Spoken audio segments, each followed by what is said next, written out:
Olá pessoal, sejam bem-vindos ao canal Juazeiro, Cidade Educadora, Aula em Rede. Eu me chamo professor Marcos Ramos. Nós estamos aqui para fazer uma aula de revisão no 8º ano sobre a Idade do Ouro no Brasil e a Revolução Industrial. Nós temos aqui a imagem de dois jovens, dois garotos. Essa imagem retrata a Revolução Industrial. E essa imagem, como já foi dita, ela é uma imagem do tempo mesmo, da época. Muitas crianças trabalhavam, não existiam essas regras que existem hoje, nas primeiras indústrias. E a outra imagem retrata as minas de ouro, o trabalho nas minas de ouro no Brasil. Período do ciclo do ouro. Esse período ocorreu no final do século XVII, época em que os exportadores do açúcar nordestino diminuíram. Essa diminuição na exportação do açúcar brasileiro se deu ao fato de os holandeses terem iniciado a produção deste produto em suas colônias na América Central. Não só holandeses, mas como ingleses também, eles vão iniciar suas plantações, que vai tirar a hegemonia do açúcar brasileiro. E agora, com concorrência, esse açúcar começa a cair.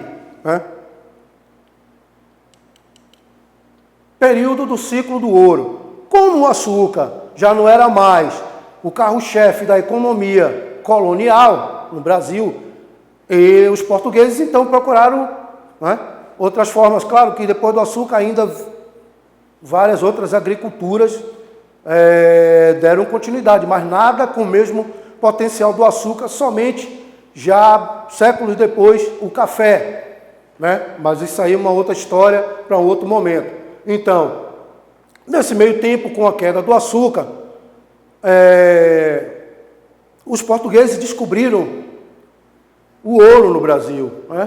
Essa imagem é um quadro, é uma obra de arte de Carlos Julião, tem seu título de Mineração de Diamantes em Minas Gerais, diamantes e ouro. Esse quadro foi pintado em 1670. Então, é um quadro da época e que retrata a época. Observem aí, todos os trabalhadores, eles são negros, são escravos, são homens e mulheres que foram trazidos do continente africano para ser mão de obra escrava aqui no Brasil. O ciclo do ouro desencadeou uma verdadeira corrida em busca do enriquecimento. Portugueses e brasileiros de todas as partes se moveram para as novas e promissoras regiões. Entretanto, logicamente, a coroa logo estabeleceu pesados impostos para lucrar com toda a atividade aurífera gerada. Todo o ouro encontrado deveria ser encaminhado para as casas de fundição, derretido e transformado em barras, nas quais havia o selo da coroa, uma espécie de autorização. Claro que o governo português não ia deixar de lucrar com essa nova forma de enriquecimento. A Revolução Industrial Inglesa teve início em consequência de uma série de fatores econômicos, sociais e políticos que ocorreram na Inglaterra na segunda metade do século. Então, a gente viu, nós vimos o ciclo do ouro, a coroa portuguesa passa a ter o controle desse ouro, e nós passamos agora para o conteúdo Revolução Industrial Inglesa, que teve início, quer dizer, que acontece na segunda metade do século XVIII. Observando a imagem, pessoal, observe que a imagem, esse é um quadro de Tarsila do Amaral, tem o seu título Trabalhadores. Aí você vê no fundo as chaminés das fábricas e à frente a população, ou seja, os trabalhadores. Observem que entre esses trabalhadores, né, você pode observar que a coloração, né, o pigmento de sua pele, a cor dessas pessoas, né, que retratam suas etnias, né, seus povos, é bastante miscigenado, né, mas, na grande maioria, pessoas mais claras. Eu creio que esse foi um dos objetivos de Tarsila do Amaral, retratar a mão de obra que é fruto da imigração, que substitui a mão de obra escrava no Brasil, né? A causa da Revolução Industrial Inglesa.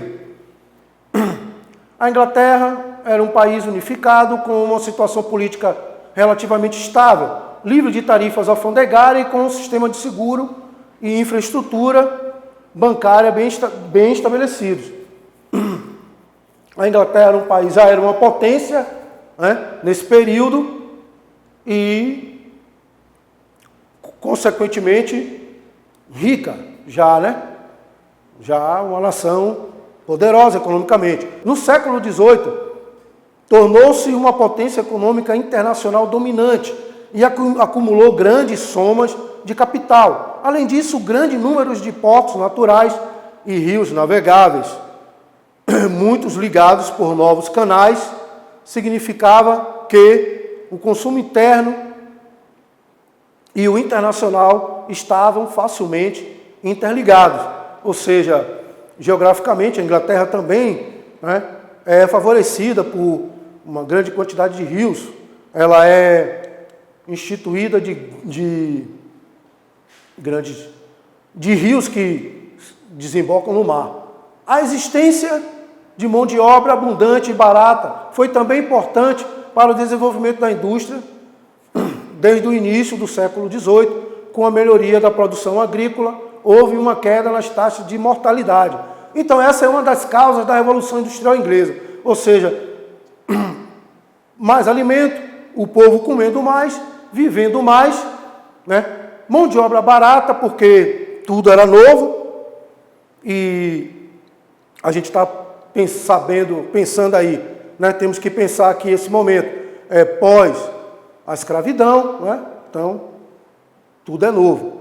A burguesia inglesa pode contar ainda com o crescente império colonial. Na segunda metade do século XVIII, depois de vencer os franceses, a Inglaterra passou até a hegemonia naval. Por essa época, as atividades comerciais comandavam o ritmo da produção.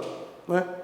Consequência da Revolução. Na Inglaterra, no início do século XVIII, coexistiam diversas formas de trabalho industrial. As corporações que realizavam trabalho artesanal já estavam em fase de extinção. Então, aí nasce as indústrias que vai, né, tirar esse povo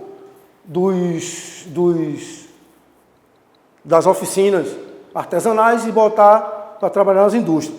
Também as manufaturas de fiação e tecelagem de algodão, que, embora não possuíssem máquinas, assemelhavam-se às fábricas, reunindo operários em um só local e produzindo certa divisão de trabalho. Né? O desafio da semana. Comente sobre o TA hidráulico e a máquina a vapor. Né? São máquinas que vão surgir na Revolução Industrial. Na verdade, sem elas, a produção iria continuar sendo de forma lenta e em pequena quantidade. Então, graças a essas máquinas, o dinamismo, né, o crescimento de produção vai existir. Espero que vocês respondam a esse desafio, assistam às aulas. Deus abençoe a todos e obrigado, pessoal.